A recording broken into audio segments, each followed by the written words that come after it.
굿모닝 인포맥스 함께하고 계십니다. 국내 시장 이야기 좀 폭넓게 해보도록 할까요? LS증권 리테일 사업부 염승환 이사 함께하겠습니다. 이사님 안녕하세요. 네, 안녕하세요.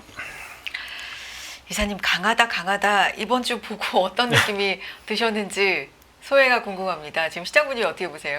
아니 뭐 3천이야 언제든지 갈 수 그러게요. 있다고는 봤는데 네. 뭐 그게 불과 몇 주밖에 안 됐잖아요. 맞아요. 그래서 그 기대감이 되겠고, 그러니까 주식시장 그거거든요. 기대와 항상 이제 현실의 이 조합인데, 먼저 항상 기대가 있으면 주가 급등하거든요. 그렇죠. 근데 그게 이제 현실이 안 되면 또 빠져요. 근데 이제 이번에는 그 결국 그거잖아요. 이제 뭐 다음 주에 아마 상법 개정안이 통과될 것 같긴 한데, 결국 돈도 풀리고 지금 뭐 우리나라 기업들의 이익도 뭐 괜찮은 편이고, 근데 거기에 이제 덧붙여서 그 대통령이 뭐 AI 성장을 지금 계속 추진하고 있는 가운데 마지막 이제 마침표가 그거죠. 결국 그렇게 주가 오르면 뭐하냐, 우리 소액주주도 같이 벌어야 되는데 이제 그게 이제 상법 개정인데, 그 마침표로 이제 찍어줄 수 있는 그런 이제 법안들이 결국 이제 통과될 가능성이 이제 현실적으로 좀 높아졌기 때문에 이제는 이게 기대감만이 아니라 진짜로 뭐가 좀 바뀌는구나. 이제 그러다 보니까 기대감이 더 증폭되는 거죠. 그러다 보니까 그래서 3천을 이렇게 좀 빠르게 올라왔고, 다만 3천이 또 이게 3,000포인트라는 지수대가 우리나라 이제 실적이나 아니면 이제 PBR로 봤을 때는 이렇게 또 비싼 지수대는 아니거든요. 뭐 일본하고 중국만 봐도 막 1.4배인데 1.4배 생각하면 우리나라가 4천 넘는 거예요. 1.4배면.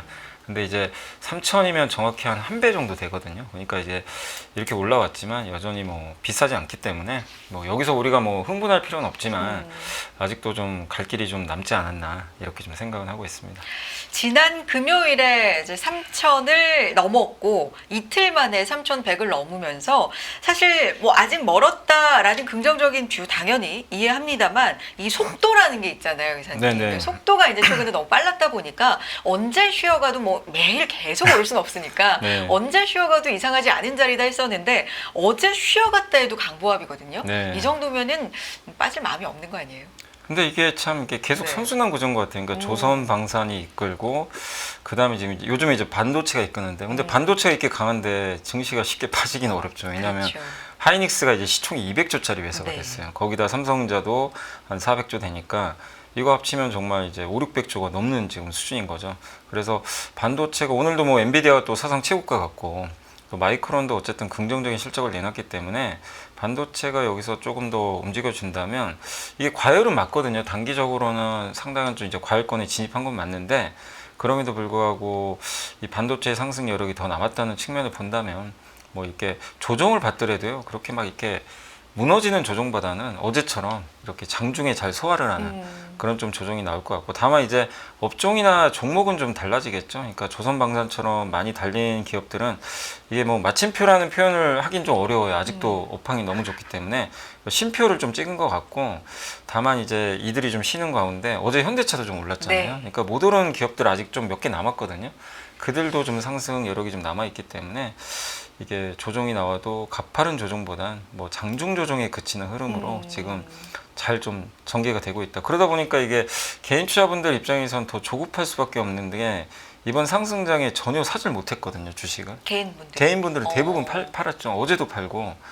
근데 그 전날 이제 시장이 조금 이제 흔들릴 때 그 개인 투자분들이 조금 이제 그 매수를 좀 일부 한 부분도 좀 있긴 있었지만, 어쨌든 좀 시장은 개인 없이 그냥 외국인 기관의 매수로 좀 올라왔기 때문에 개인 투자분들이 이제 언제쯤 좀 공격적으로 좀 매수할지 좀 그게 관건인 것 같아요. 왜냐하면 개인 투자분들 지금 고객 예탁금 엄청 넣어놓으셨거든요. 주식 살려고 넣어놨는데 이게 쉽게 타이밍을 좀 안 주다 보니까 잘 못 들어가신 것 같아요. 근데 아마 증시가 그래서 이렇게 만약에 혹시라도 한번 뭐 어떤 악재로 인해서 급락하면 그때쯤에 아마 개인 투자분들이 좀 적극적으로 들어오지 않을까 이렇게 좀 생각을 하고 있습니다.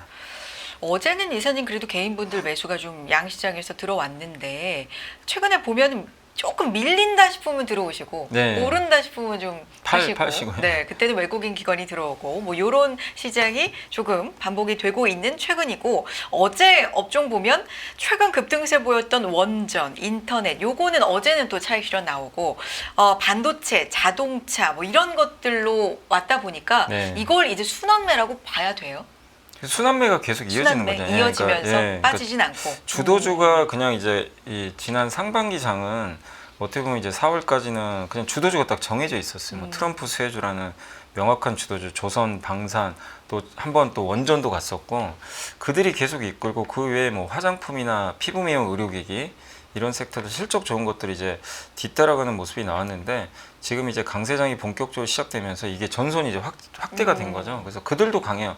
강하긴 한데 여기에 반도체가 이제 붙기 시작했고 또 거기다가 어제 같은 경우 이제 자동차 주도주는 아니지만 순환매가 이제 도는 모습이 나왔고 또 거기에 상법 개정 때문에 이제 증권주 네. 또 최근에 공급 이제 증가 이슈로 아파트 공급 좀 늘리려는 정책이 나오고 있죠. 그래서 건설주도 붙고 있고 예. 그리고 이제 상법 개정하면 또 지주사 예, 이런 쪽도 있다 보니까 점점 이제 전방위적으로 이 주도주군이 좀 확산되는 그런 모습이고 또 이재명 그 대통령이 또 AI 얘기를 했잖아요. 그러면서 네이버, 카카오 뭐 이런 기업들이 또 갑자기 이제 4년 전하고 똑같은 지금 상황인데 불을 좀 뿜고 있어서 여기에 스테이블 코인 이슈까지 또 맞습니다. 예, 붙으면서. 그러니까 이제 주도주가 한두 개가 아니에요.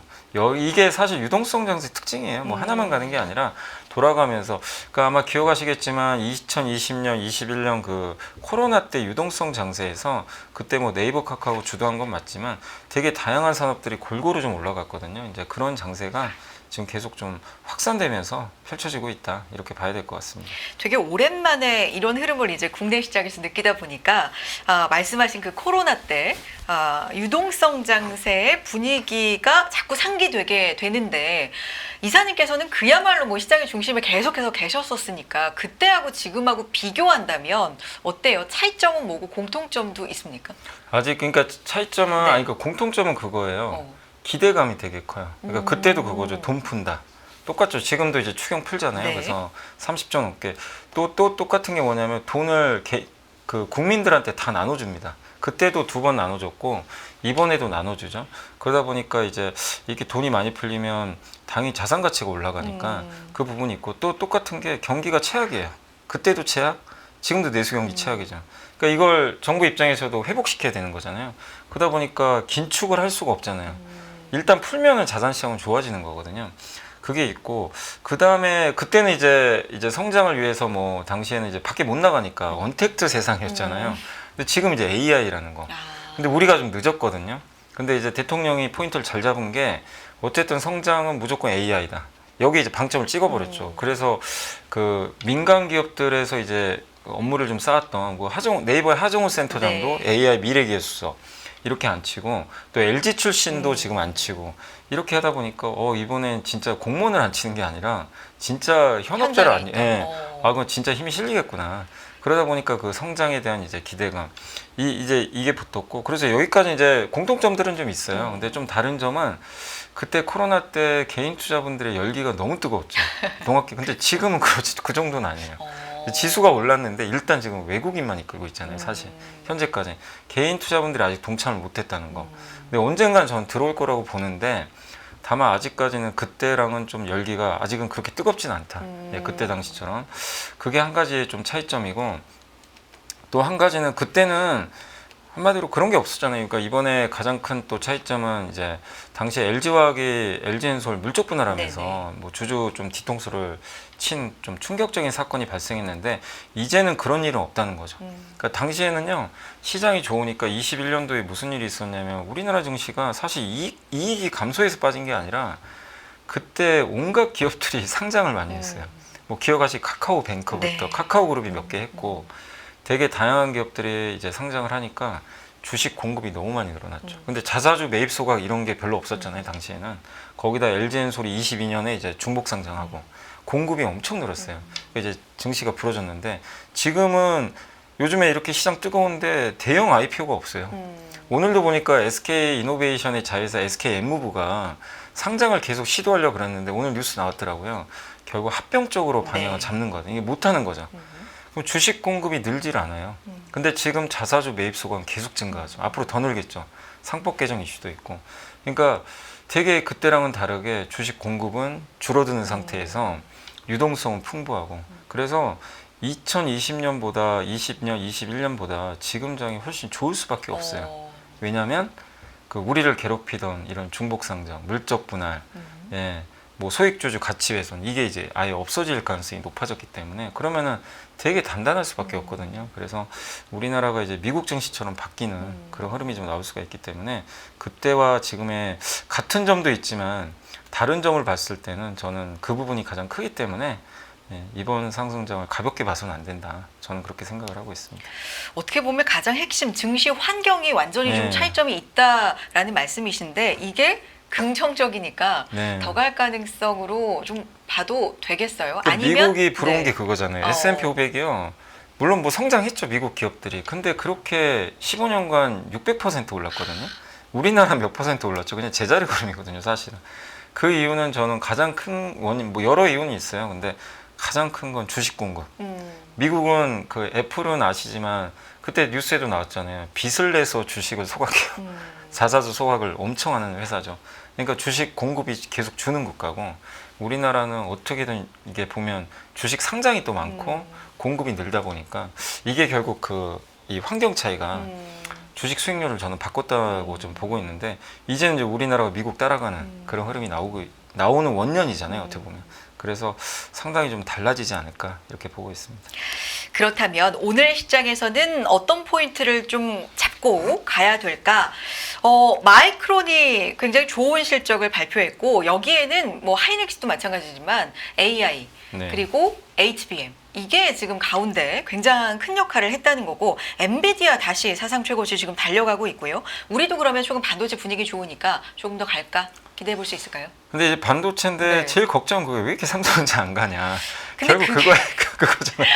하이닉스를 아. 누가 걱정하겠어요. 지금 하이닉스가 연일 사상 최고가의 시총 200조인데. 그것도 코로나 때 증시와 다른 점 중에 하나네요. 네. 삼성전자가 이끌었었다면. 맞아요, 맞아요. 네. 근데 이거 판이 바뀌었잖아요. 지금 판은 PC와 모바일 시대가 아니란 말이에요. 데이터 센터 시대죠. 그렇죠. 오늘 마이크론 실적에도 다 나와요. 데이터 센터 수요가 폭발해가지고 맞아요.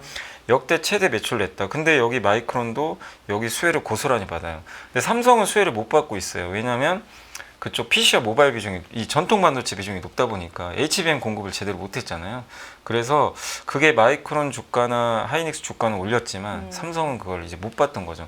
그러니까 2020년 사이클은 데이터 센터 사이클보다는 사실 PC랑 모바일이 또 그때 수요가 좀 엄청 좋았죠. 왜냐면 언택트다 보니까 집에 또 PC 많이 사게 되고. 그렇죠. 근데 그때는 당연히 원가를 그러니까 반도체에서 제일 중요한 게 당시에는 얼마나 싸게 많이 만드느냐.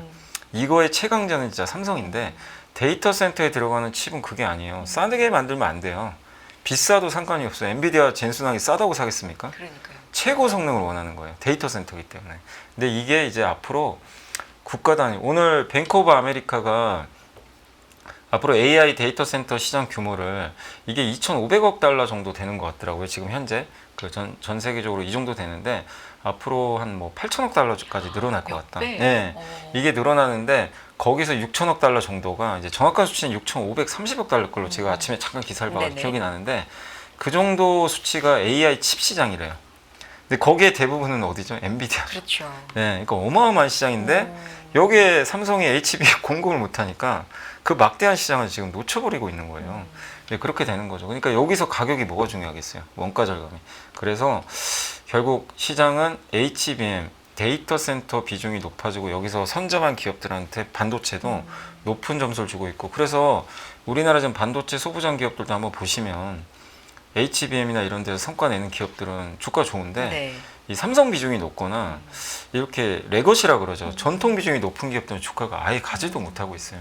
이게 좀 차별한데 그래도 오늘 마이크론이 되게 좋은 얘기를 해준 게 PC랑 뭐 반도체 그 어디죠? 그 모바일 쪽도 AI가 탑재되니까 용량이 좀 증가할 거래요. 그래서 좀 희망적인 얘기를 해주긴 했어요. 그래서 삼성도 저는 주가가 레벨로 할 가능성은 있다. 다만 엔비디아의 공급을 좀 해야 되고 그 얘기 우리 얼마나 하고 참 있는 했지만 거예요? 언제 될지 네. 모르겠고 다행히 근데 요즘에 AMD가 좋은 지금 성과를 좀 내주고 있어서 AMD는 지금 들어가거든요. 삼성이. 그래서 그 AMD 효과만 조금이라도 발현이 된다면 뭐 삼성도 약간의 반격은 나오지 않겠냐. 그래서 전반적으로 반도체 계속 좋게 봐야 되지 않을까 이렇게 생각을 하고 있습니다. 근데 이게 아쉽지만 지금 삼성 말씀도 해주시면 아쉽지만 그럼 삼성이 안 끌어주는데도 이 정도 레벨 갔는데 끌어주면 어떻게 될까는 또 희망으로 한 가닥 만약에요 잡고 삼성이 있어야 진짜 돼요. 급등해 버린다. 네. 혹시라도 뭐 엔비디아 공급이나 뭐 이런 것 때문에 하루에 뭐 5, 6% 정도 올라야 되잖아요. 뭐 그런 게 만약에 발생해서 수급이 글로 가면 이거는 중소형주가? 누구한테는 좋지만 누구한테 또 안 좋을 그렇죠, 수도 또. 있어요. 왜냐면 지수한테는 되게 좋아요. 지수는 이제 급등하겠죠.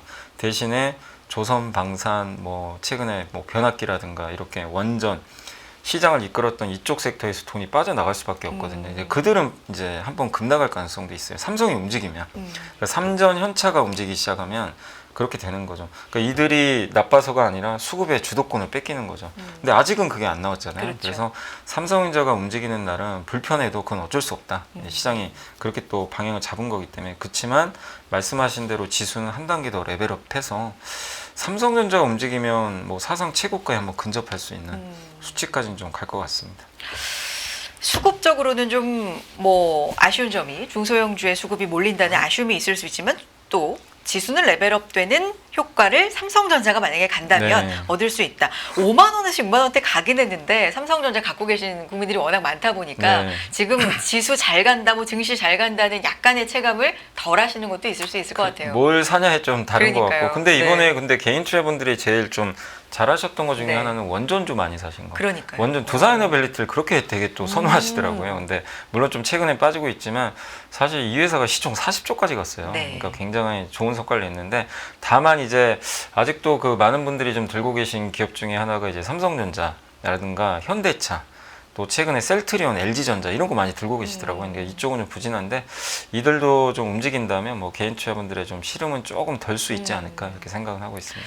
사실 그 코스피 가는 거에 비해서 코스닥이 좀 못 간 부분이 네. 있잖아요. 아무래도 제약바이오, 2차 전지 이런 쪽이 가져야 되는데 여기도 생각보다 좀 눌려 있는 부분이기 때문에 이것도 순환매 차원에서 본다면 이제 차례대로 그럴 가능성이 있습니까? 코스닥도 저는 간다고 봅니다. 그래요? 왜냐하면 중소형주들이 많이 있는데 근데 못 가는 이유가 그 시총 상위 1, 2등이 바이오랑 2차 전지잖아요. 그러니까요. 2차 전지가 지금 모멘텀이 딱히 없는 상황이니까 그냥 더는 안 빠지는데 이들이 막 주도할 수는 없는 상황이고 근데 시총은 엄청 큰 상황이고 그러다 보니까 그냥 플러스 마이너스도 아니에요. 그냥 이제 그 지수에 그냥 뭐 중립 정도의 영향을 주는 거고 그러면 제일 중요한 게 이제 결국 반도체랑 바이오인데 반도체는 좋잖아요.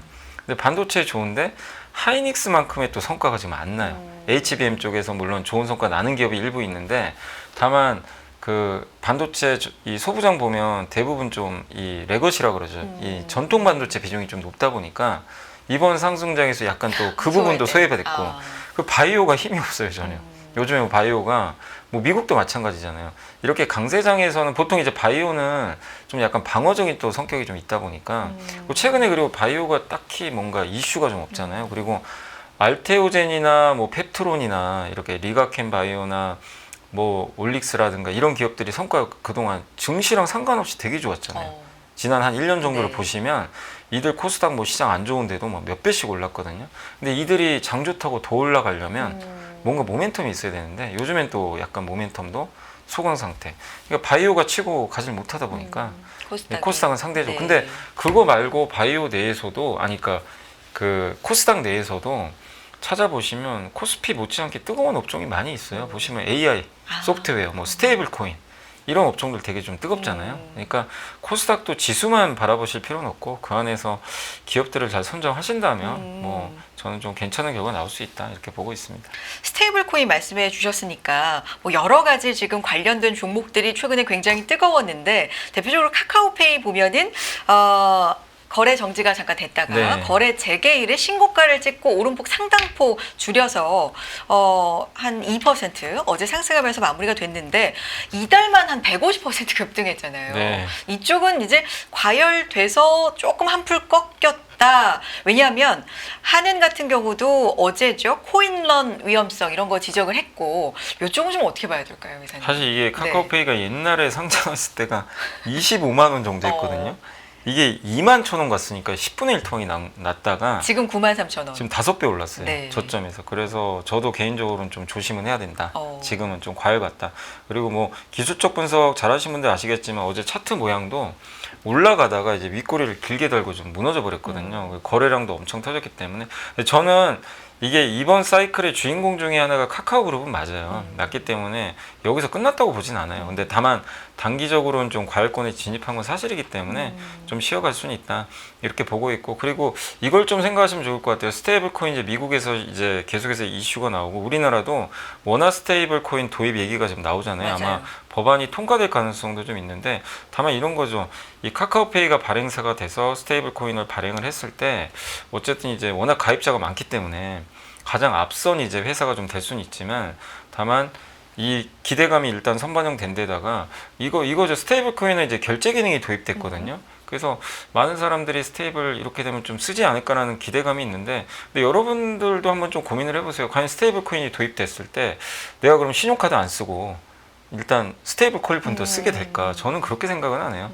이제 우리나라 사람들은 뭐 저도 그렇고 그냥 신용카드가 일상이잖아요. 쓰는 게. 근데 그걸 갑자기 스테이블 코인 나왔다고 1년 안에 갑자기 다 바꿔가지고. 근데 주가는 마치 그럴 것처럼 지금 움직였잖아요. 그래서 스테이블 코인이 언젠가 확산은 되겠지만 시간은 또 걸릴 가능성이 있거든요. 근데 오히려 그러다 보니까 요즘은 뭐 신용카드 회사, 맞아요. 은행주는 좀 불편하잖아요. 그래서 오히려 이제 이런 부분 봤을 때 좀 너무 시장이 기대감이 좀 너무 과한 건 아닌가. 그래서 저는 좀 속도 조절은 좀 필요하다. 방향은 맞지만, 그래서 지금은 이제 카카오페이에 대해서 나쁘다 이거보다 좀 시키는 과정은 저는 좀 필요하다 이렇게 생각은 하고 있습니다.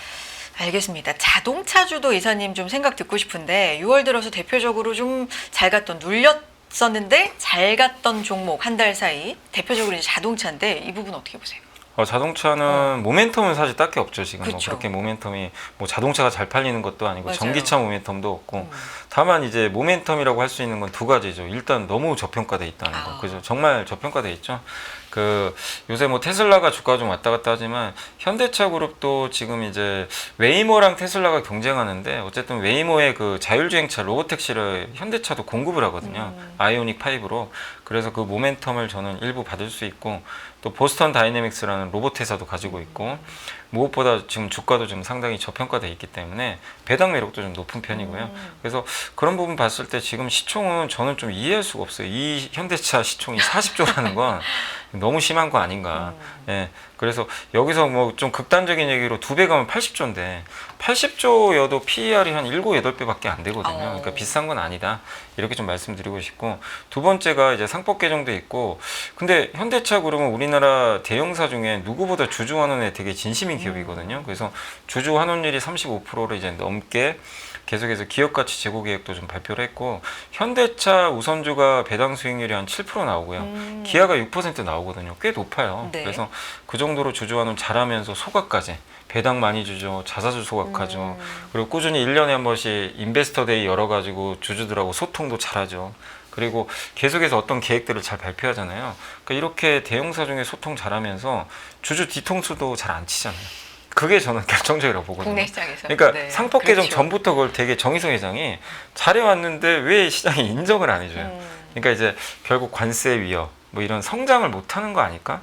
이런 또 중국 전기차가 너무 잘하니까 현대차의 미래가 밝아 보이진 않는다. 이런 이제 우려가 있는 거죠. 그래서 이제 싸게 거래되는데, 근데 그런 것들은 저는 충분히 반영이 됐다고 좀 생각을 하고 있고, 누구보다 상법 개정했을 때 다시 한번 대접을 받아야 될 그런 그룹사가 저는 현대차 그룹이라고 좀 보고 있어요. 그래서 어느 시점에서 그런 재평가를 받을 거고, 아마 작년에 기억하시겠지만 작년 1월에 윤석열 대통령이 밸류업 발표하고 나서 네. 2월에 주가 제일 많이 오르는 회사가 은행주랑 현대차 현대. 그룹이었어요. 네. 당시 아마 기억하실 거예요. 그래서 다시 한번 이제 2차 밸류업 붐이 또 일 수도 있기 때문에 저는 현대차 그런 펀더멘탈과 좀 약간 별개로 그런 부분에서도 꾸준히 관심을 가져보시면 어떨까, 이렇게 좀 생각하고 있습니다. 지난 인베스터 데이 때도 그런 부분들 상당히 주목을 좀 맞아요. 많이 받았었는데, 네. 뭐 여러 우려 감안해서도 지금도 여전히 좀 많이 싼 구간이다라고 말씀해 주셨고, 원전주 좀 짚어주세요. 이제 많이 올랐다 보니까 조정을 받고 있는 부분도 있는데, 이제 한국전력 같은 경우는 이틀째 두 자릿수 상승률인데, 이게 뭐 실적 개선 기대감도 있지만 이것도 원전 확대 수혜 전망에 영향도 좀 있긴 있더라고요. 네, 한국전력이 사실 어떻게 보면 원전 중심이 되는 게 맞아요. 왜냐하면 한수원이 100% 자회사이기 때문에 그러다 보니까 한수원이 이번에 체코 원전 수주 맞았잖아요. 근데 주가가 사실 움직이지는 않더라고요. 그래서 물론 이제 수익성이 얼마나 나올지는 좀 지켜봐야 되겠지만 옛날에 이제 아랍에미리트의 바라카 원전도 그랬고 대부분 이제 한전과 한수원이 주도를 하고 있는데 여기서 끝이 아니라 미국이 이제 앞으로 원전을 지을 거고 유럽도 많이 지을 거예요. 거기에 한수원이 뭐 1년에 얼마 정도 원전 수주할지 모르지만 사실 원전 이 프로젝트 하나만 딱 수주를 해도 20조가 넘습니다. 어마어마한 돈이에요. 그렇기 때문에 앞으로 시장이 계속 열린다는 측면에서 저는 한전도 그 성장에 대한 기대감, 그러니까 한전은 그냥 성장은 없는 기업이잖아요. 그냥 매년 뭐 이렇게 정기 요금 받아서 그다음 그래서 제일 중요하게 생각하는 게 비용이 제일 중요하죠. 금리 떨어지고 환율 떨어지고 그다음에 지금 유가 떨어지고 3저 시대가 오면 제일 수혜받는 게 한전이거든요. 근데 지금 와버렸죠. 사실 어떻게 보면. 그 주가 올랐는데 본업도 좋은데 여기다가 지금 원전 이슈까지 좀 맞물렸고 또 지금 상법 개정에서 제일 솔선수범해야 될 업종이 어디냐면 공기업입니다. 공기업은 주주환원을 많이 할 수밖에 없어요. 그래서 지금 얘기가 나오는 기업들이 몇 개 있잖아요. 가스공사, 그다음에 한국전력, KTNG, 네. 강원랜드, GKN 이 5개가 공기업이거든요. 여기는 배당을 늘릴 수밖에 없다고 저는 봐요. 예. 그렇기 때문에 그런 부분에서도 되게 지금 잘 맞는데 그 중심이 한전이잖아요. 그래서 한전도 새롭게 지금 주가가 재평가됐고 다만 이제 많이 올랐지만 이게 끝이라고 보진 마시고 아직도 좀 갈 길이 네. 좀 멀지 않나 이렇게 생각하고 있습니다. 마무리하면서 시장의 기대감이 어느 때보다도 좀 모아지고 있는 상황이다 보니 오늘 시장은 어떤 마음으로 좀 대응을 좀 해볼까요? 근데 다만 좀 네. 너무 흥분하실 필요는 없을 것 같아요. 진짜 많이 오른 건 사실이니까 속도 조절 언제든지 나올 수 있으니까. 네. 그래서 지금 눈을 너무 올라간 걸 이게 지금 들고 계신 분들이야 지금 잘 들고 가시고 뭐 이렇게 저는 쉽게 이게 물량을 내주진 마시고 잘 들고 가시되 다만 아직 좀 이번 상승장에 편승 못하신 분들은 못 오른 기업을 찾는 수밖에 없어요. 소외된 것들. 왜냐하면 유동성 장세에 다 한 번씩 올려주니까. 그래서 대형주든 중소형주든 좀 괜찮은 기업 같은데 못 오른 기업들이 있다면 그건 뭐 지수랑 상관이 없다고 보거든요. 그런 기업 위주로 비중을 좀 늘려가시고 너무 오른 기업은 어쩔 수 없이 조정을 기다리셔야 됩니다. 충분한 조정 나올 때까지는. 그래서 이게 잘 나누셔가지고 대응을 하시고 강세장은 뭐 이렇게 이제 강세장 딱 시작된 지 딱 한 달 정도 딱 됐잖아요. 한 달 만에 끝나는 강세장은 없습니다. 역사적으로 봤을 때. 그렇기 때문에 좀 더 이어질 수는 있다. 강세장 기조는 그렇게 봐주시면 좋겠습니다. 강세장이 오긴 온 거죠? 아니 초강세장이에요. 지금 그냥 강세장이 아니에요. 초강세장. 네, 정말 너무 뜨거워서 저도 좀 데일까봐 그게 좀 걱정됩니다. 차분하게 그런 마음으로 좀 대응해보자 말씀해 주셨고요. LS권 리테일 사업부 염승원 이사 함께했습니다. 고맙습니다. 네, 감사합니다. 매일 돈을 쓰는데 그 가치는 누가 정할까요? 정답은 슈퍼달러 슈퍼리치에 있습니다. 복잡한 공식은 빼고 투자 타이밍을 잡는 환율의 핵심만 담았습니다. 빠르게 변화하는 금융시장, 그 중심엔 언제나 환율이 있습니다. 오늘부터 환율과 썸 타볼까요?